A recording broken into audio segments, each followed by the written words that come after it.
Okay, hello. This is going to be a tarot reading on Catherine of Aragon. As always, if you hear anything in the background, that's just my dog messing about, so please ignore that. Hopefully you won't hear anything from any neighbours either, but that might be in the background too if this video goes on long enough.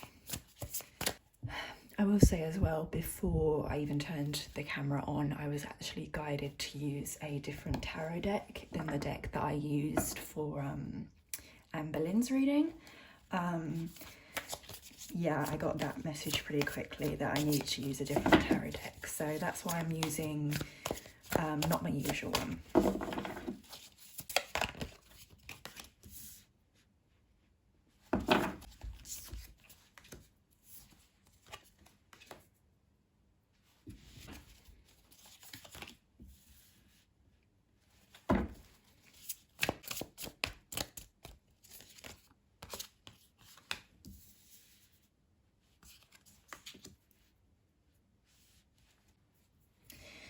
She was a very realistic person, is what's showing up here.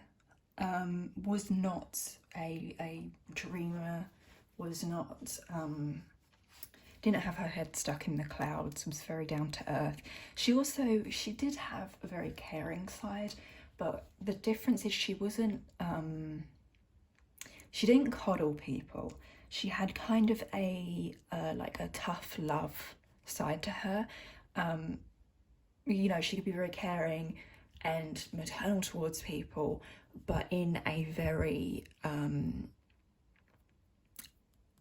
tough love kind of way. Like, okay, I love you, I'll support you, but get up and do this now. You know, it was that kind of way. I also feel like she had a pretty good childhood, actually. I don't feel like there were really many issues in her childhood. The only thing that's coming up here is I do feel like she was alone a lot as a child. I don't know necessarily if this was her doing, if she was just an introvert, or if her parents kind of kept her to herself and didn't let her play with other people. No, it was because she was an introvert. Okay, yeah, I was just told it was because she was an introvert more. She enjoyed her alone time. And she enjoyed reading when she was a kid as well. She was alone a lot because she was reading a lot. And like working on her schoolwork, whatever kind of education that she had, she a lot of time was put onto that. I don't know back then what kind of education girls were allowed to have. So I don't know whether this was like actual like proper schoolwork, like maths, history, all of that, or whether it was kind of the things that they only allowed women to learn at the time, which I think was like sewing, playing instruments, you know, stuff that would kind of get them the best husband. But whatever was deemed as her education, she spent a lot of time doing that. There's also some sort of projects that she had that she was like quite passionate about, that was quite close to her.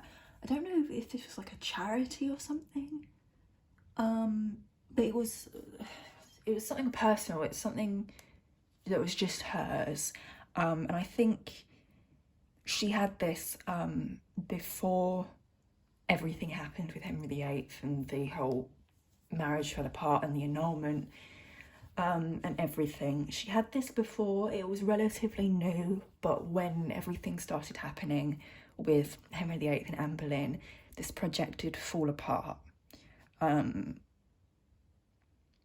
Yeah, it kind of, it didn't last.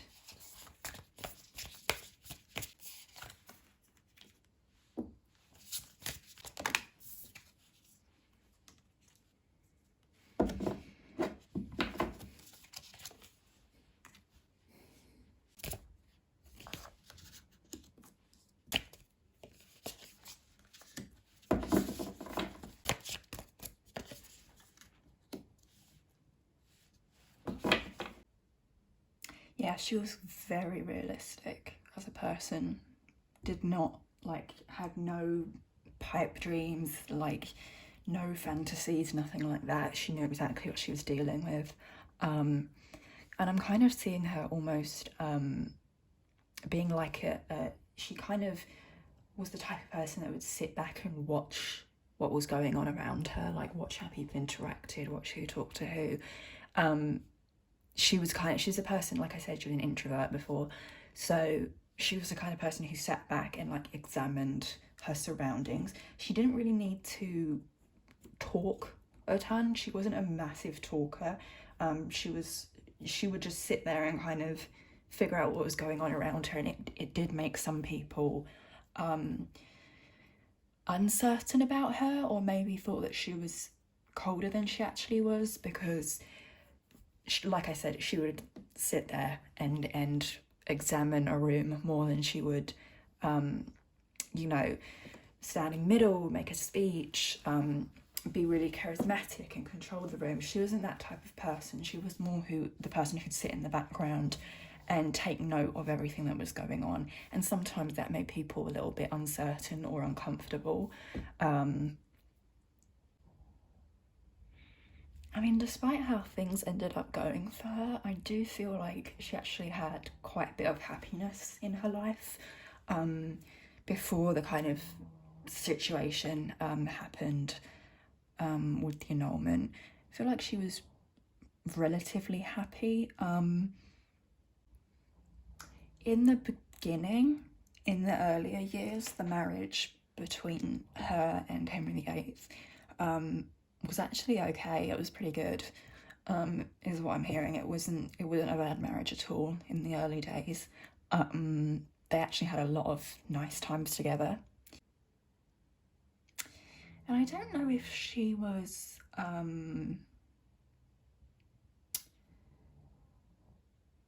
I know it would have been unusual at the time, but I feel like maybe she was a bit older than him. And if not like physically in age, then definitely mentally. But there's this sense of sort of around midway through the marriage, when love and excitement and passion kind of dwindled. There is this thing of how she kind of felt like she was a mother to him more than a wife sometimes. I don't know if his own mother was around, actually. I don't know if Henry VIII's mother was around, like, when Catherine of Aragon and him were married. No, but there's a thing of Catherine of Aragon feeling like she had to have a mothering role towards him. Like, at one point it kind of felt like she was taking care of him and teaching him things and being more of a mother and less of a wife. She was well aware that he was doing other stuff as well with other women. She was well aware of that.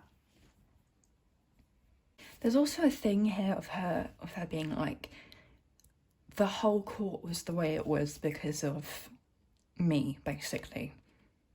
That's what she's saying, because of what her and her husband built in their marriage. The way of the palace and the court, the people around them, it was all because she kind of engineered it to be that way.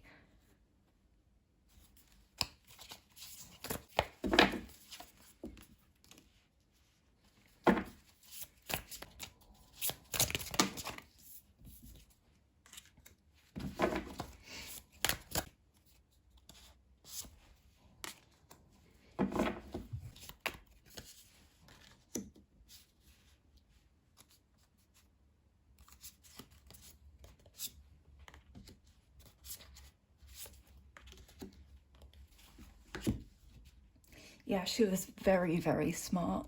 She was trying to build the perfect family, the perfect court. She was thinking about legacy as well when she was married to him.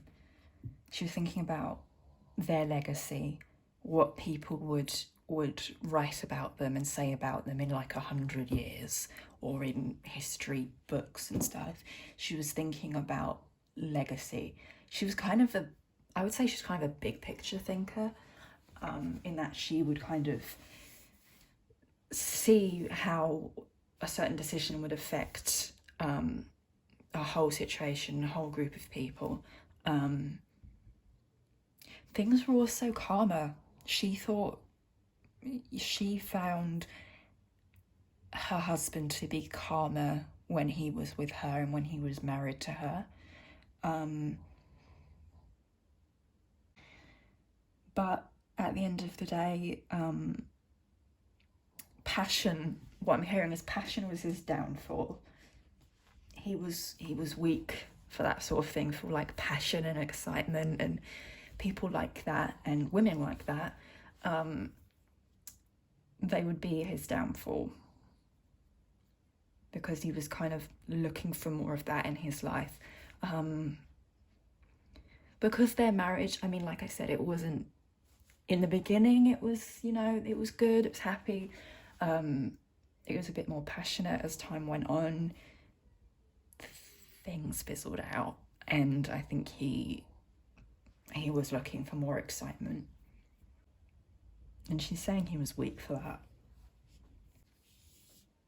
Once again, this is just bringing up that she was alone a lot of the time and she preferred that.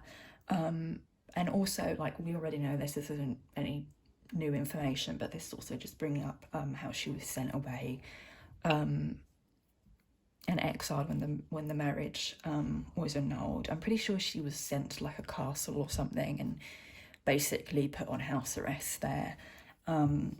But yeah, this is just bringing that up.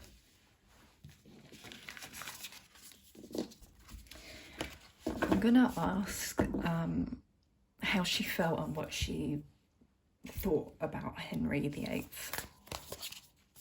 I feel like we got a few bits of information there, but I kind of want to see what else there is to say.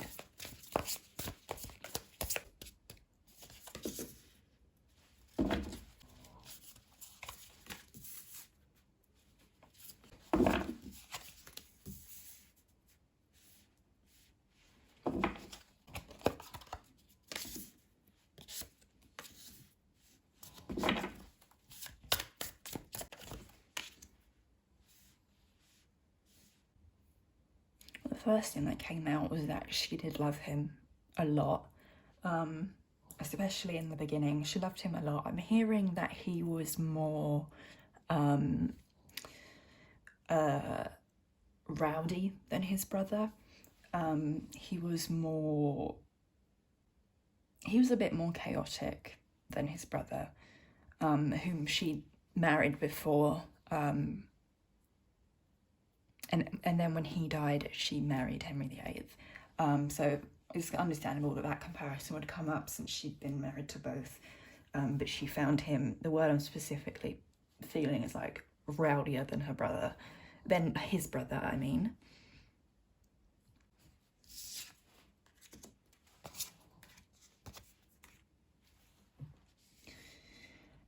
She found him to be, or at least she thought he was a pretty fair person. I see that meaning a lot to her as well. She cared a lot about like what was fair, what was right, what was wrong, and she felt that he felt the same way. And when he got really stressed from all the responsibilities he had to deal with, he'd have like outbursts, like his temper would just go nuts. I don't see her particularly caring about those outbursts. I kind of see her viewing it as like a child having a tantrum, and just kind of sitting there and listening to it, but not really caring. But he would do that whenever he got overwhelmed. But yeah, I feel like throughout their marriage, because I know they were married for quite a while, it was like who he was at the beginning of the marriage and who he was at the end of the marriage were like two different people. He changed so much. And I'm pretty sure he got married relatively young. So, I mean, it's kind of understandable that he would change a lot. You know, who you are at like 20 is not necessarily who you're going to be at 30 or 35. You go through a lot of changes. But yeah, he was like a completely different person to her. She was like, she couldn't even recognise him. Once again, this is just bringing up cheating as well. It was always women at court as well. It was always the women who were around her specifically. It wasn't like he like went out and found different mistresses. It was always women who were around her. It was like, why do they always have to be women that she knew and that were around her, like ladies in waiting and women at court? Why did it always have to be people she knew?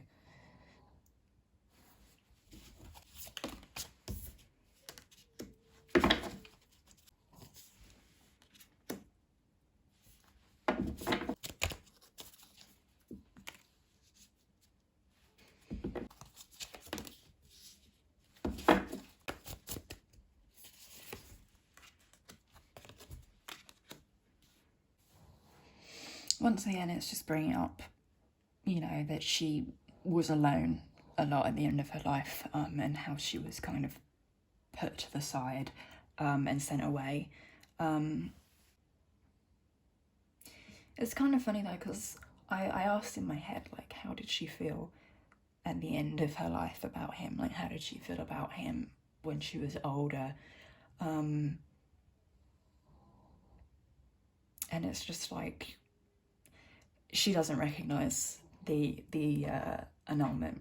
She doesn't recognise it, which I knew anyway. This isn't news from her life. I'm pretty sure she always said she was the Queen of England and she was always his wife. But it's actually interesting, this is coming up in the cards as well, because the first card that came out when I asked that question was the Hierophant, which is a card of marriage and commitment. It's also a card of religion, so it's very telling that came out first. It's funny, all the cards I had before I specifically asked to see how she felt about him at the end of her life, all the cards were kind of speaking about earlier, were speaking about the situation and what was going on during her marriage to him. Nothing was focusing on her later years, so that's why I asked the question. It's funny, she did still care about him. And like I said, she was always considered herself his wife. You know, it's funny, I kind of expected to see more anger and more sadness in these cards. And don't get me wrong, there is some anger, but it's not as heavy as I thought it would be towards him.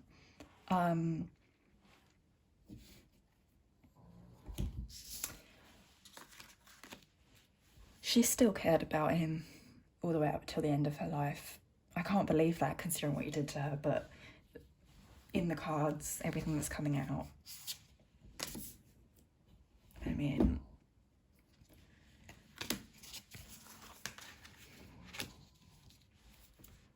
yep, she still cared about him. And she felt like everything could have been fixed if they'd just been able to talk.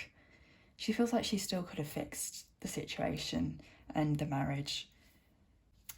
Yeah, the whole thing is like, if we could have just talked and had a proper conversation, she feels like she could have fixed things. She also feels like if they tried harder, they could have had more children. Yeah, she doesn't feel like he put enough effort into that. She feels like if they just tried harder, if they just kept going, they could have had more children that would have survived, because I know that there were miscarriages and stillbirths, but at least to her, she feels like it could have happened, and it all could have been fixed. And I feel as well like she also was specifically 2 or 3 women that she really appreciated in her later years. I don't know if they were just friends, just other like wives that she knew, or if they were ladies in waiting or maids, I don't know, but they were specifically 2 or 3 women who stuck by her side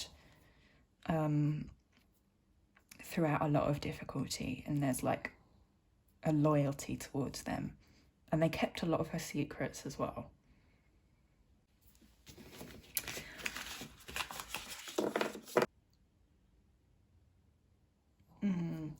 Okay, I was gonna like pull a couple cards on how she felt about Anne Boleyn, because once again, all of the cards that I've pulled haven't even really recognised that situation. I'm being told I can only pull 3 cards on that though. Only 3 cards on what she thought of Anne Boleyn.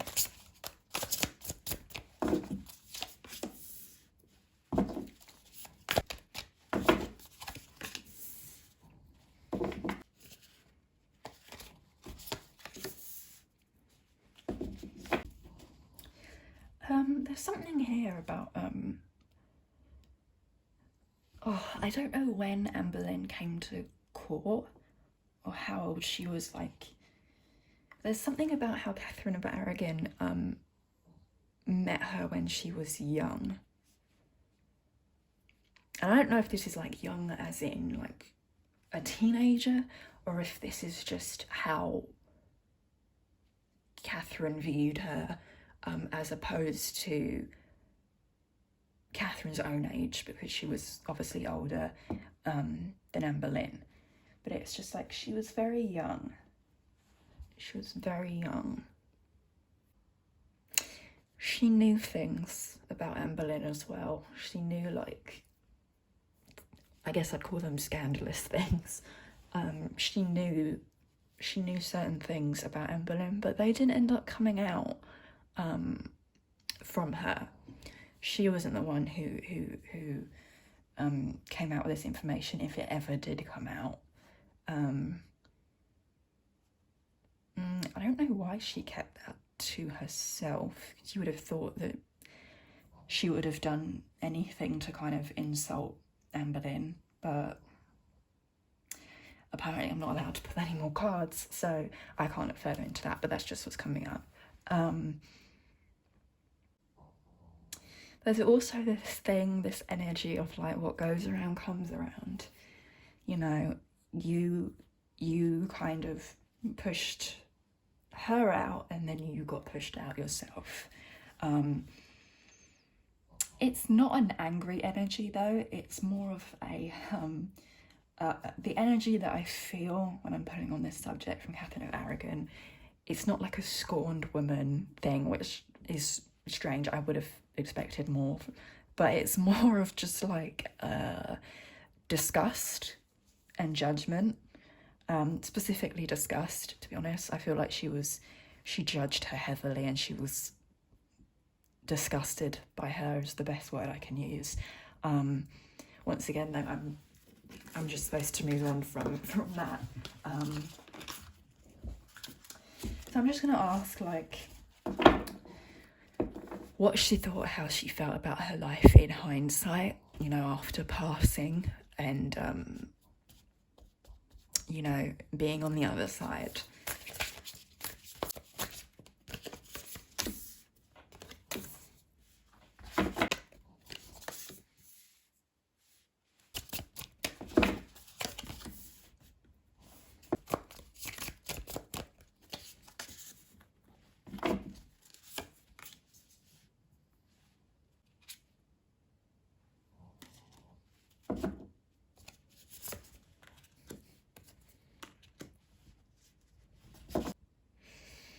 I feel like in her later years, when she was imprisoned, I think she wishes that she'd looked on the bright side a little bit more, not been so melancholy is the word I'm hearing. It's like there's other stuff that she could have been doing. She could have been living more of a life than what she lived at the end of her life. Because I feel like she was just very sad and depressed kind of at the end of her life. It's almost like, see, I hesitate to use the word sad because I feel like it's almost more of a numbness than like a deep sadness. Seeing at the end of her life, the kind of way of thinking was, it can't get any worse. The worst has passed. Like, it can only, like, this can't possibly get any worse. And also that's like, I mean, she was very religious, so it's not surprising to me that I see a religious aspect popping up here of, you know, whatever anyone thought of her, whatever anyone tried to say of her, her way of thinking was that only God could judge her when she passed. And that's just her religious aspect coming into the cards here. And she feels like a lot of the things that she built and worked on, and the kind of court that she feels like she created, was all for nothing. Things she put effort into, it didn't really pan out, shall we say. Yes, but for some reason it's specifically the court that she put effort into. I'm assuming this was like who was around, what kind of rules they had, the kind of energy of the court. But it's like that was all very quickly changed. So everything she put effort into there was kind of for nothing, because it was immediately changed. I'm also, I'm not supposed to pull any more cards actually for some reason. I'm being told this is it. So thank you for watching, and that is it.